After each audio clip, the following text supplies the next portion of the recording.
asking who they were and whose they were. It was clear to them. Yes, there's no compulsion in religion, but truth stood out clear from their falsehood. They saw clearly, and they acted on it.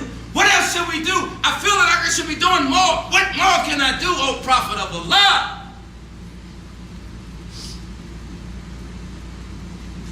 And this was how we grew. And there were wars. And everybody was involved. And there was a time when they had a war where the men had actually left their posts and the women kept the honor of the men and Islam by protecting the Prophet. If he had been killed at that time, we wouldn't be talking about it now. So we are in need of the women to be unified and stop this pettiness among yourselves. So the men can grow up and be real men, and our babies can grow up to be men and women. To stop this foolishness among ourselves. They stood by the Prophet and they laid their lives on the line. When the men left their posts, they stood there and they fought men. And guess what? Allah gave them the victory. That's why you have a whole surah in the Quran about the women. Allah has a surah there about the women who plead mercy to Allah, who called out, who complained to Allah Almighty. Sisters have to return back to complaining to Allah Almighty. Not to another sister or another brother. Complain to your Lord and Allah Almighty will send you what you are in need of. The brothers too. We need to ask Allah Almighty for what we're needed. Then Allah Almighty will send to you someone from us to us.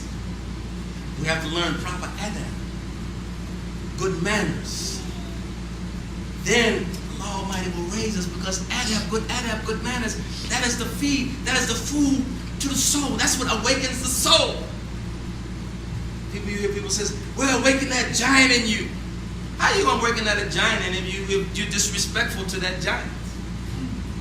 You must give that giant something to wake up to and something to do. And that's why we have to come back to our lights. We have to come back to our lights so people will be given their rights. It is abuse to raise children that are abusive. Our society is reflecting misguidance. And we are responsible. And the first teachers are the mothers. And the fathers have to keep that. We should be ashamed of ourselves because we have contributed to the decadence in society. We are responsible. It's not about numbers because when the Prophet Muhammad came, it was only about 10 of them. His cousin who was 12 years old, his wife, one of his good friends, all of them, just a few of them. But now as a result of that few, we have 1 billion of us, but yet we are misguided. Because we're claiming to be knowers. And we are dispersing and we're spreading hatred among ourselves and among humanity. And that is not the reason for us being invited to La ilaha illallah Muhammad Rasulullah. That's not what that means. That's not what that means. If the Prophet Muhammad was able to unite people who were worshiping wood and idols and burying their daughters alive, if he was able to unite all of the Arabs who were speaking different dialogues and doing different things, he was able to unite them to be a cemented structure. Then he took them with him to Medina, and they were accepted by the Medinas as their brothers and sisters. They were able to raise up. Why? Because of good manners. It goes a long way. Teach your children good manners. Teach them good manners. It will take them a long ways. We ourselves have to learn good manners. They must not see us quarreling as adults among each other.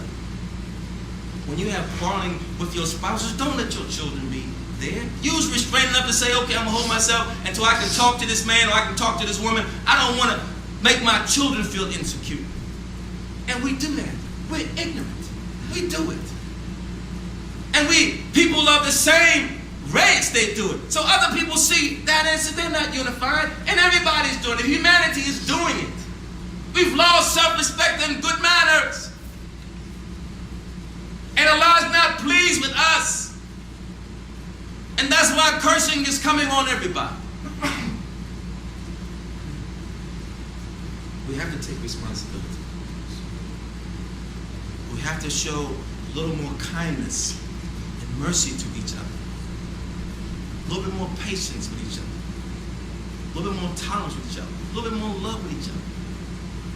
We have to communicate more and be more united and meet and talk and put good construction on the talk and develop and build and prosper here and hereafter. We shouldn't have to be a whole lot of broke people.